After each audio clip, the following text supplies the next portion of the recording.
c'était en fait une idée dans le monde ouvert où plusieurs entreprises ont commencé à la travailler ensemble, où plusieurs entreprises ont commencé à réfléchir à comment est-ce qu'elles voulaient travailler sur ce marché de crédit plastique. Et seulement maintenant, aujourd'hui, nous commençons à voir une certaine structure apparaître. Mais même aujourd'hui, nous n'avons pas encore de réglementation gouvernementale très, très concrète. J'espère que bientôt ça va venir parce que ces structures, c'est quelque chose qui clarifie les processus, c'est quelque chose qui facilite le travail dans ce sens-là. Mais nous avons déjà vu plusieurs réglementations qui sont en train de se développer actuellement et c'est quelque chose qui est très positif pour nous. Parce que une chose qui est absolument sûre, donc ça c'est un fait, c'est une évidence, c'est quelque chose qui ne va pas changer, c'est le fait que les déchets plastiques, le problème des déchets plastiques dans le monde entier va être résolu. Ça c'est un fait.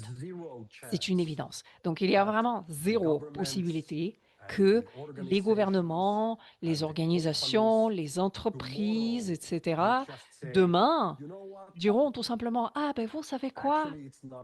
En fait, ce problème, il n'est pas si important que ça. Donc, je pense que ce serait intéressant de le laisser de côté, de vraiment oublier tout ce recyclage plastique, et donc ça va, on continue à jeter.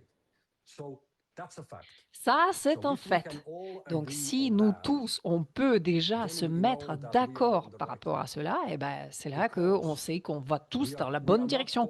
Parce que on ne parle pas d'un problème qui sera résolu juste par une réglementation que le gouvernement va émettre ou juste par une nouvelle loi qui va sortir, qui va demander ou exiger quelque chose. Non, il doit y avoir des vraies personnes, des vraies entreprises qui vont vraiment y aller physiquement pour pouvoir se salir les mains, pour pouvoir collecter tous ces déchets plastiques et pour pouvoir derrière recycler ces déchets plastiques et créer quelque chose de valeur à partir de cela. Et ça, c'est justement ce que l'on fait. Donc, il y a une chose qui est absolument sûre, c'est que le problème des déchets plastiques est réel. Le fait numéro 2, c'est que ce problème va être résolu. Et le fait numéro 3, c'est qu'il doit y avoir des entreprises qui vont devoir physiquement faire ce travail. Et nous, on fait partie de ces entreprises. Et donc aujourd'hui, on devient de plus en plus reconnu dans cet espace. Donc, quoi qu'il se passe, nous, on va dans la bonne direction.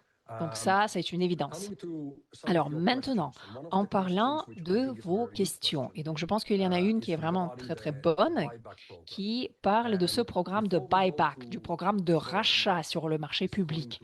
Donc juste avant que je vous parle en détail de ce qui va se passer, je voudrais tout d'abord vous parler de ce qui a déjà été fait. Je pense que vous le savez déjà. Donc si vous allez sur corsairconnect.com, vous allez trouver donc sur ce site web, donc le wallet Corsair Buyback, donc le programme de rachat Corsair. Et donc, il y a son adresse qui est juste là. Et donc, vous pouvez y voir, en fait, de suite, combien il y a de CSR d'origine, mais aussi les CSR 25 et les CSR 26 vont y être rajoutés aussi. Donc, si vous prenez par la suite cette adresse, l'adresse de ce wallet, et que vous allez sur Etherscan, donc sur Etherscan, vous allez pouvoir visualiser toutes les transactions et tous les rachats qui ont déjà eu lieu.